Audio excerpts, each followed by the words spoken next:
This was a last minute thing. Came to do a brake job on a Toyota Tundra, a 2019, but it applies to just about every Toyota Tundra or anything with a similar brake setup. I figured I'd just make a quick one for those of you that want to know what I've learned or how I've gone about it. Again, my favorite pliers. You got this little spring here. I'll pull one out first. Okay, that one didn't matter. But now, I don't have my little hammer right now, so I'm just gonna get this little pry bar, smack this sucker back.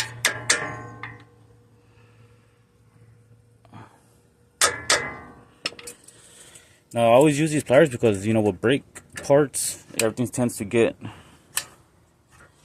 dry and stick because it's so dry.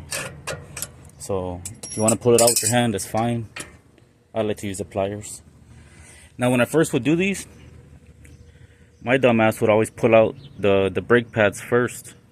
But what I've learned with my little pry bar here, keep the brake pads in there.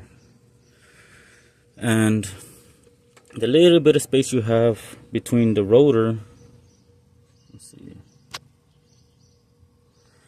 between the rotor and the pad, just start working.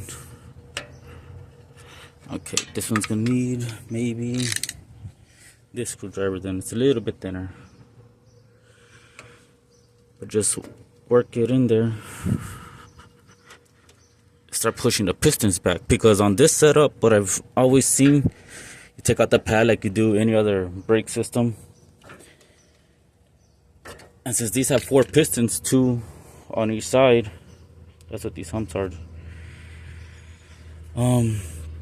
you can push these pistons back, but then these start pushing out. Then you're gonna push those back and these start pushing out. So that was a stupid thing I would always do.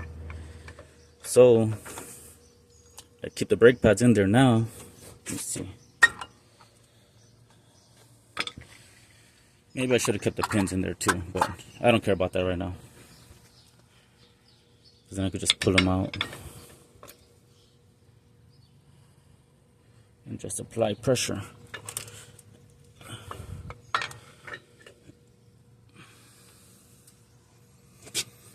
See, that one went by a little fast, pretty fast. Now, if you do the same over here, of course, these pistons are going to push out. So, you know what, I'll probably just keep this one in here because of the tight space. I know it's gonna move. Hopefully, I'm trying to do this with one hand. Like I said, it was the last second video. And now we're gonna start on this side. Do the exact same thing.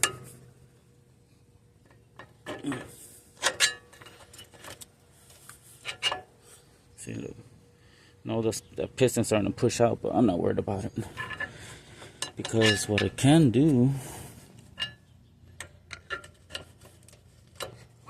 if I had both hands, I'd probably do this a little easier, but okay, let me switch hands. Alright, shove this sucker in there just to hold it in place. This is just, I'm pretty sure it's not the correct way, but it's just the way. I just said I'm gonna give it a try and it worked. Damn, now this pry bar don't want to come out. It's okay.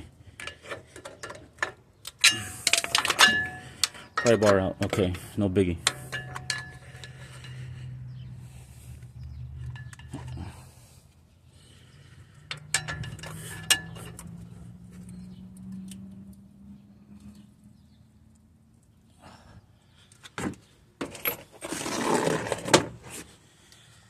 There's the brake fluid.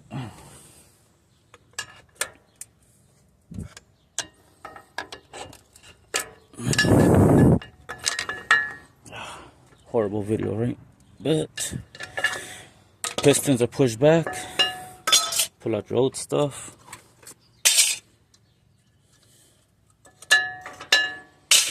And that's the reason for this video. Now, besides the cleanup, which I really don't know what the hell they used on here. It looks like some kind of anti-seize maybe. Some copper. Look, I don't like that stuff. So for that,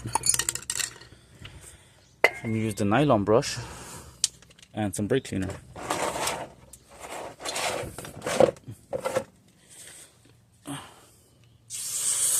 Get in between there.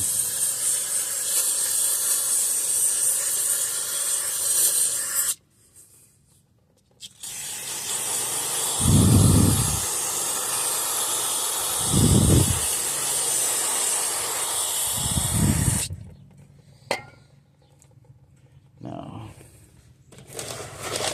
I don't know if you guys want to do this, but I'm going to reuse this little spring deal from the other side. Just kind of get this stuff out of there. Look at that. I don't like that stuff in there.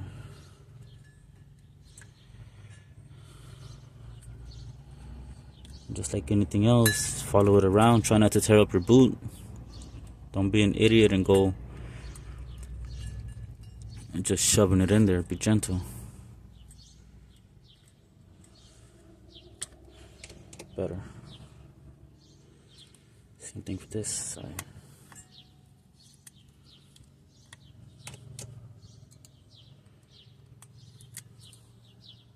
Alright, got it all cleaned up. Better than what it was before.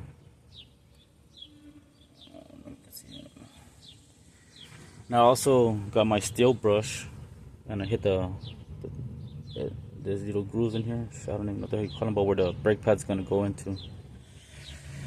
So one thing that I do also, like I said, everything is dusty and dry. Hit these with the steel brush. Apply some the brake caliper gel or lube, and also in the back of the new pad put some gel in the back. And I just started putting just a little bit on top just so it can slide in easier, because it's a very tight fitting there. So I like to just apply gel where you need to so everything stays smooth and doesn't get stuck or anything like that. Alright, and there you have it. I had to actually use both my hands to get this done. So like I said, put some brake gel on the pin, and what I do is I apply it first on the pin, then when I bring it through, right before it comes into that area, I like to just spin the pin a little bit, get some little bit more gel in there, because it's gonna kind of build up back over here in this area.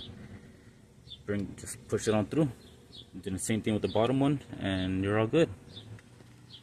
Hope that helps you.